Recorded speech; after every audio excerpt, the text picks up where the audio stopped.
এই প্রশ্নটাই তো এড়াতে চাচ্ছিলাম।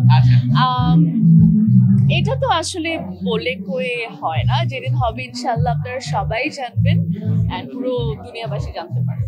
অফকোর্স ভালোই লাগে, বিকজ আসলে আমরা যাকে বেশি ভালোবাসি তার ব্যাপারেই আমাদের কিউরিওসিটিটা বেশি থাকে।